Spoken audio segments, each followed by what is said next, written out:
من هو؟ سؤال اهو، اللي هيبحث في جوجل هيتعرف الإجابة في 30 ثانية. تاجر من التجار لو طيرت عينه طار. ايه هو؟ تاجر من التجار لو طيرت عينه طار. انت عاوز ايه؟ عاوز حاجة أسهل. طيب برافو عليك. وريني كده. يا عم هي لحقت تطلع، هي لحقت تطلع العطار. وعلى فكره هي بتقول لك اسمه كسواء، هي كسواء فعلا فعلا. طب ما انت عارفها، ما كنتش قلتش ليه؟ 1-0 لعائلة الأستاذ محمد. عائلة الأستاذ محمد. 1-0. لو جاب 3 هياخد الجايزة. أوكي؟ السؤال الثالث بيقول: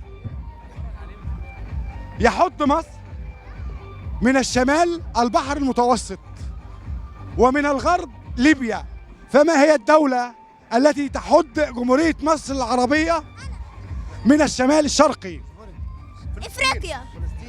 فلسطين. برافو عليك. آخر سؤال، والراجل ده شكله هيكسب. انتوا في ايه؟ مفيش. السؤال الثالث: من هو أول من حفر قناة السويس؟ ديليسيبس. المصريين. أنا ما بحبش التسرع، ترفع إيدك وتجاوب.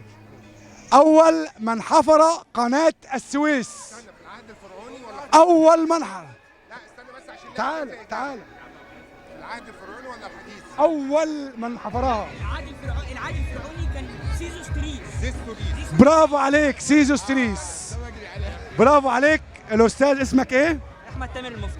أحمد تامر المفتي. على فكره قلت لك في العهد عشان سيزوستريس. طب تقدر تقول لي انا قلت لك عشان انا اللي بقول لك، بس- عشان انا هقول لك انا مجاوب. ماشي بعد إذنك، تعرف تقول لي يا أحمد سيزوستريس معناها إيه باللغة الهيروغليفية؟ بص انا كنت عارف عشان انا بابا مدرس تاريخ والله، بس انا دلوقتي طيب استنى أحمد، أنت كسبت نقطة معانا كده، نقطتين للأستاذ ونقطة للأستاذ أحمد. وأحب أبين معلومة: أول فعلا من حفر قناة السويس بالك والاستاذ احمد احنا عائلات. هو استنى بس انت ما اديتنيش الفرصه اكمل. هو سيزوستريس. وماذا تعني كلمة سيزوستريس؟ سيزوس تعني سينوسيرت، وستريس تعني الثالث، يبقى سينوسيرت الثالث. نسقف للأستاذ أحمد، نسقف للأستاذ أحمد. اقدر اقول لك عمل ايه تاني.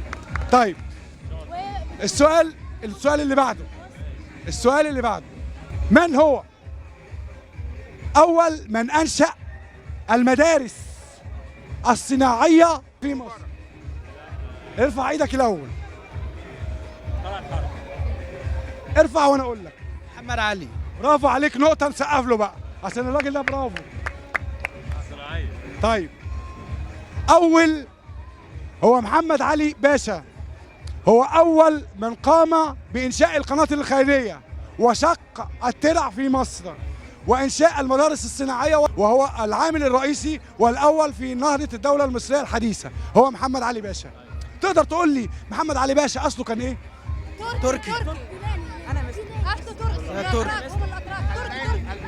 الباني. هو محمد علي باشا فعلا. بص هو بعض الكتب ذكرت انه الباني، والبعض الاخر ذكر انه كردي. بس هو الباني على فكره. انا اقول لك الاجابه. اتفضل.